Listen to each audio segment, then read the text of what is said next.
And welcome back from the break as we're ready to get into the last round as we'll send it over to Caleb here for the Baltimore Ravens. They're getting that win there against the Bears. The Bears, yeah. The Ravens, the only team of ours of the week to get a win, 30-16.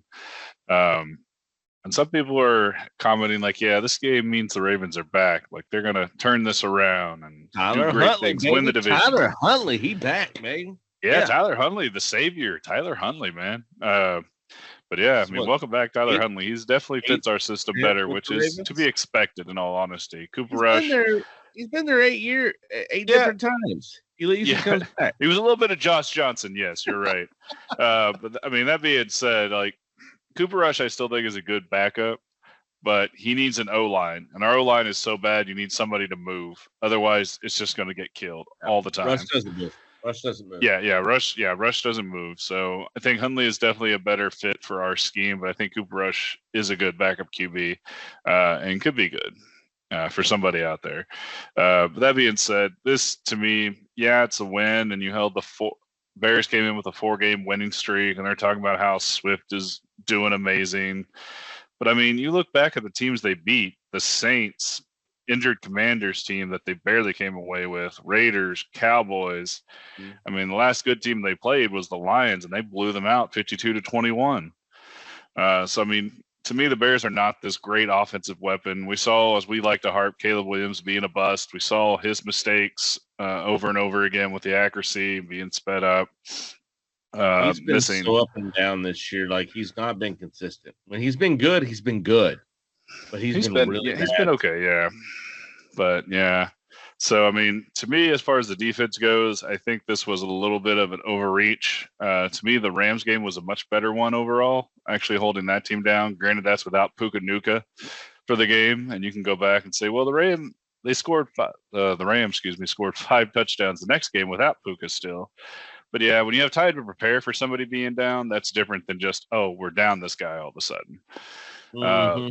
So at the same time, I don't think our defense is necessarily fixed. It does look better getting healthier. Roquan Smith, you knew he was going to come out for this game, so he had a good game going as his old team. Fantastic. Yeah, so hopefully that holds up because he wasn't necessarily great before that. So we'll see how that goes. Kyle Van Noy coming back helps, gets some actual pass rush going again. Getting 2 sacks too helps. Getting some pressure. He got some takeaways. Nate Wiggins with a great interception. I thought he played fairly decent coverage overall. Nate Wiggins anyway. This game, Humphrey was still a little out to lunch on some plays. It's like, what are you doing? But not bad overall. So I mean, the defense could potentially be average-ish, which is not something I ever want to say as a Ravens fan. We want that number 1 defense, give or take. So a little spoiled there, but yeah. Offense though, I think much better. Lamar is supposed to be back for Thursday, so we're gonna the Tyler Huntley story may be done. Back. Yeah, he's already practicing full and everything, and the Ravens got a little slap on the wrist for putting Lamar as questionable, which apparently he only practiced with the practice squad, so he should not have been listed as questionable. That's what I was saying. Is he truly be back? He's practicing with the first team, so I mean he's there, and I think getting Patrick Ricard back helps as well. Although Falele still not looking great. Voorhees to me is getting better, and Falele, you know, for as much as I rag on him, he's getting a little better, but he's still he's not an NFL quality guard in my opinion overall. So I'm counting the days for Emory Jones. I'm hoping we make a trade somewhere for an offensive line. I'm going to go back to that Cowboys or the Patriots trade for White, giving up just a 6th round pick. I mean, that's all it could have taken to get somebody who could have played inside, outside flexibility, which the Ravens freaking love. Are you telling me you didn't even try to call around or something at least? But maybe the asking price was higher because who was going to for the Ravens in that case. But that being said, much better offensive showing. I mean, overall, great by Derrick Henry as well. I still wish they would use him more. I don't know if they're just saving him because the offensive line's so bad, or they're a little down on him. Granted, he had a decent number of touches, but at the same time, he's just gone for stretches. And it's like Keon Mitchell, Justice Hill are all of a sudden in running the ball. It's like, why wasn't Derrick Henry in there? I don't know. I mean, he's kind of the back that you need somebody to be bruised against and rush against and run down the defense on. Not have all of a sudden, okay, we can kind of let up some of this and go handle the edge type of thing or whatever the case may be. So, I mean, that's been him in his career, though, but he's long in the tooth now. And he's long in the tooth. But I mean, he had 21 carries. Like I said, he had decent, but I would much rather prefer somewhere around 26, 30. I understand that exactly, especially when you've had the end, with Lamar Jackson being out and needing to get the offensive momentum going. I understand that, and as with being a Baltimore fan that you are, that's what you expect is, hey, why aren't we using the tools that we have? But I think they are saving him. Hoping for Lamar Jackson coming back. Hey, don't beat him up now at this time where everyone's going to every time if Lamar Jackson's not in the game, they're going to stack the box and key on Derrick Henry. That's what they're going to do. They will. And okay, Derrick Henry 5 years ago, bowling ball. You wouldn't have had to worry about it. That's what Tennessee did. Just give it to Derrick Henry and just see what happens. It's going to be fun. And I'd argue the O-line was better than Tennessee did too. So. And at this point in his career, even though he's still better than a lot of the other running backs out there, just because of his God-given physique, and work he's ethic, still older, and he needs to be maintained. So I think they're doing the right thing in maintaining him right now. And run Justice Hill, run these other guys, use him when you need him, and that way you have him later on. Because I mean, they're still managing him for if we make a run when Lamar comes back and we're able to make a run for the playoffs with this win against Chicago gave them hope to do, then you're going to need a healthy Derrick Henry. You're going to need him. You're going to need him. You need him on the playoffs. If not, you've got one more season, one more good legitimate season with Derrick Henry, I believe, and.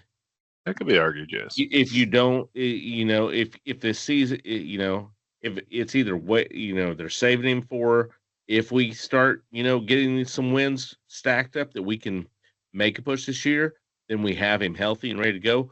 Or let's keep the tread on the tires here for one more year, and then we have healthy Lamar, healthy Derrick Henry to make that last push next season. Potentially. Now, you're going to have to upgrade that offensive line for sure. Well, absolutely. But at the defensive line too, but you're not going to do it this season though. So I understand if they're gonna keep the braces on, when you're bowling with the kids and they put the brace up, you're going to keep the braces up on Derrick Henry now. I understand why. I get it. Mm-hmm. There's no reason to go out there and just throw him out and run him left and right unless you had his rookie contract and he was 5 years younger. Now he can still go in there and barrel through for 200 yards and get you 3 touchdowns and get you a game winning, win the game for you. But there's no reason to do that at this point in the season. I think it's a valid argument and point. But like I said, to me, I don't know. It just seems like we go away from him, which gives me eerie playoff vibes against the Chiefs a couple of years ago, where it's like, why are we not running the ball the second half? I'm just playing devil's advocate. That's all I'm doing. I'm not disagreeing with you. Like I said, it's just something I'm curious about. Why they're not using? I don't know if it's. It's a very valid reason why they could be doing it that way. And like I said, the offensive line sucks, so maybe you're saving him more because they do suck so much, and you're hoping to improve that. To keep more of that tires and tread on. Let those other running backs get take the abuse, especially, if you're already winning. And Mitchell had a good game. He had a couple of good breakoffs and ran. So those guys need experience too, because Derrick Henry's not the future at running back. You've got maybe one more year left with him. I think one more year, maybe maybe two if you're stretching it. But it's going to be You're happy about that. Mm-hmm. But that he's already pushed further than most running backs do, and he's still being successful at that point. Well, just because of his let's get off Derrick Henry for just a second though, because I do want to bring up a couple other things about him.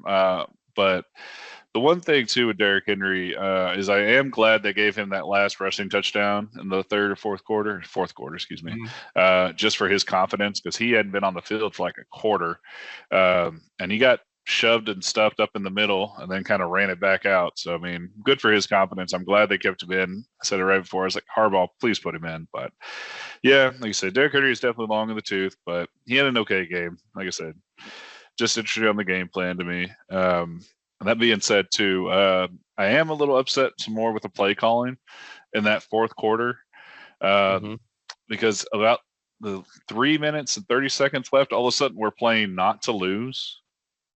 Like we're playing to like just hold on to the lead. Like that's not the time. Like I understand we want to have the Bears run their timeouts and everything, but matriculate the ball down the field, as the great old Chiefs coach used to say. I mean, this is not the time to play safe. Once you kind of take yourself out of the game, and heaven forbid the Chicago came back, you can't turn that switch back on.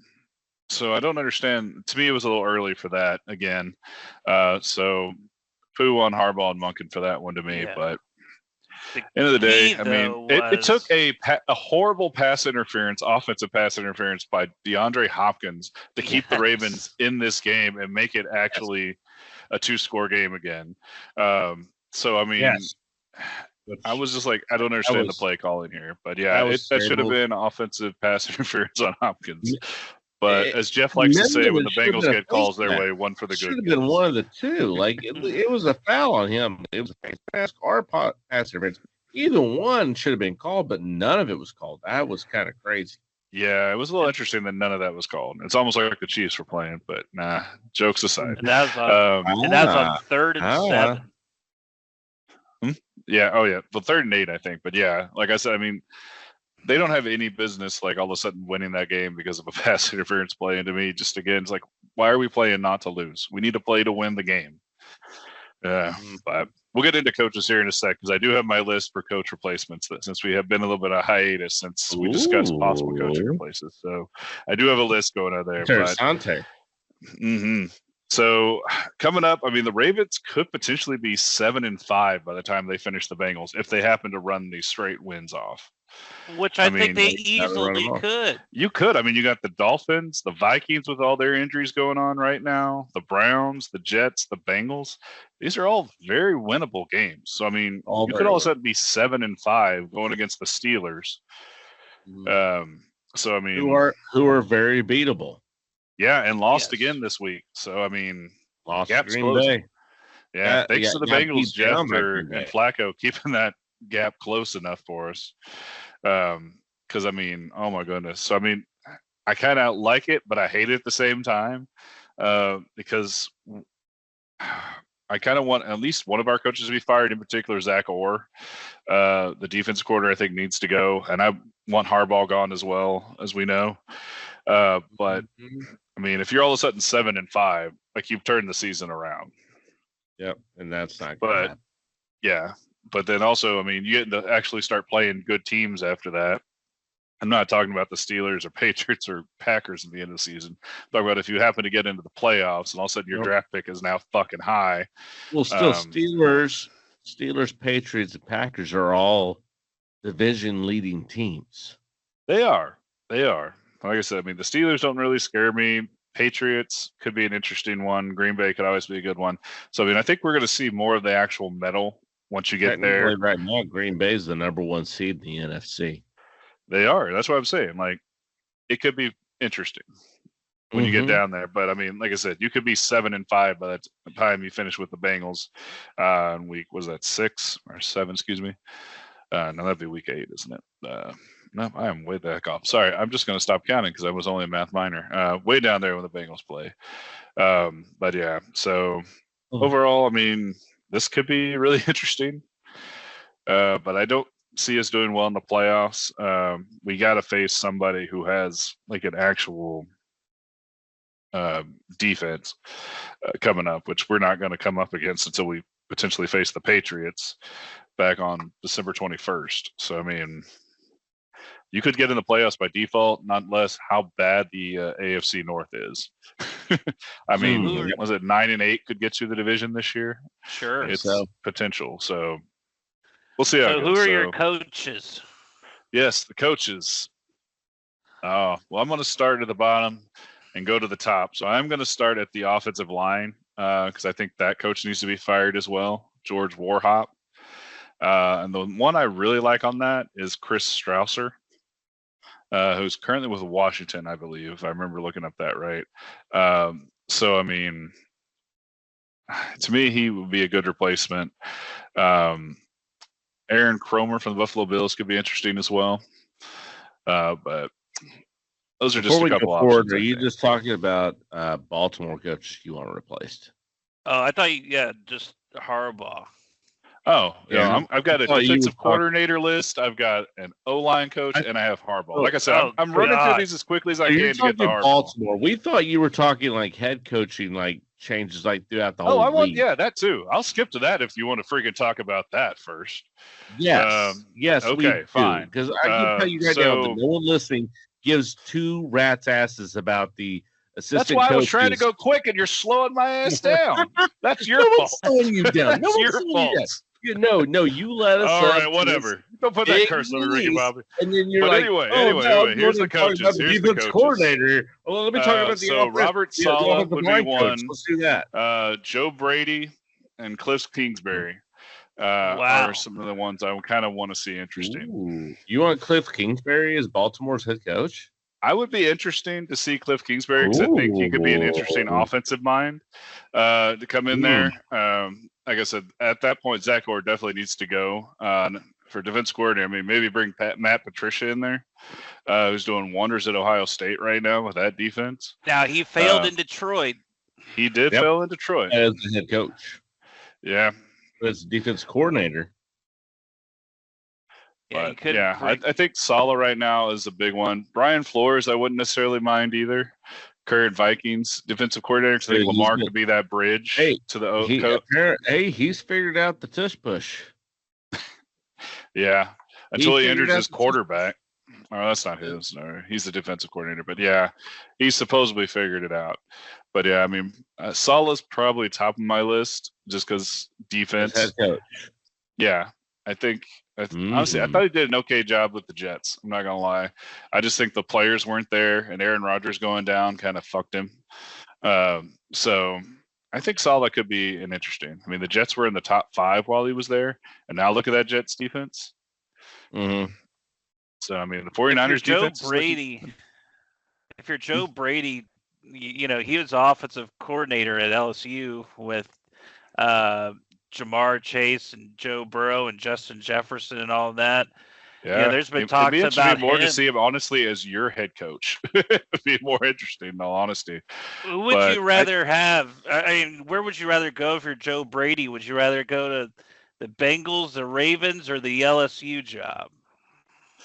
Honestly, I'd say LSU job. Yeah, because I feel like you can get your feet wet in it. It's not necessarily as media heavy. You're going to have like a couple markets. As long as you just give a fake Southern accent, it's welcoming. Like the minute Brian Kelly did that, I knew his tenure was already over before it started. Couldn't happen to do it better again. I'm so glad he's not there anymore. Now I can root for LSU again. Right.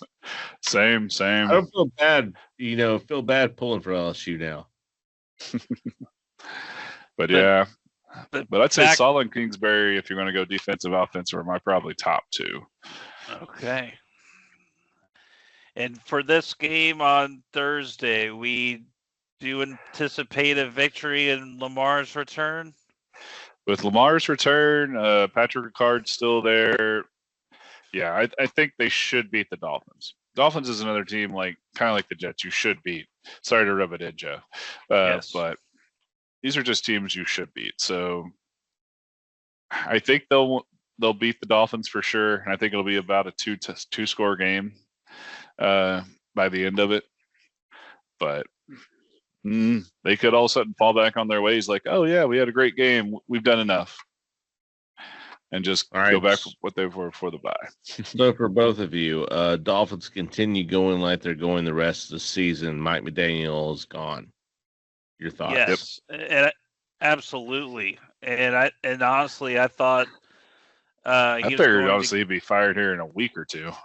I thought he was going to get fired after the Cleveland Browns game when they lost 31-6 on the road, but somehow he survived, and then they killed the Falcons this weekend. Yeah, that's a Which was surprise win for them, but surprising. Tua actually had a good game. yeah, But yeah, very true. I think the writing is on the wall for Mike McDaniel, and I don't think we'll ever see him be another head coach in the league again. Offensive Honestly, I'm not coordinator, even sure. Yeah, I'm not even sure he'd be an offensive coordinator for a couple years. Like he might have to go to college to get an OC job. Wow. I think the faith in him is just shook, and he's been kind of that little weird guy. I mean, people don't want to bring in the guy that's necessarily weird and different at the same time. And it could be their loss, but I just think it's going to be a couple of years before he comes back to the NFL once he's fired. Maybe get like Oregon. Yeah, he could. Hmm. So I think he could be a decent OC, but definitely not a head coach. He doesn't know how to run the locker room, and it's been proven. Right. But he can manage a game. All right. Well, I think that's about. Oh, we went a little bit deeper there than I thought we were going to go. I didn't know we were going to go into Yeah, we had the coaching matrix. Hey, you know what? Sometimes that's just where the conversation leads. So I'd like to thank everyone for joining us here this week. We're glad you came out. Check us out. Once again, this is Chris Porter here with Caleb Culver and Jeff Amos. I'd like to thank everyone for joining us. We'll see you again here next week. And please follow us on all social media, Facebook, Twitter, and YouTube. Follow us. Let us know what you're thinking. And we'll go from there. And I'd like to see you all at the next round. Cheers. Cheers, sir.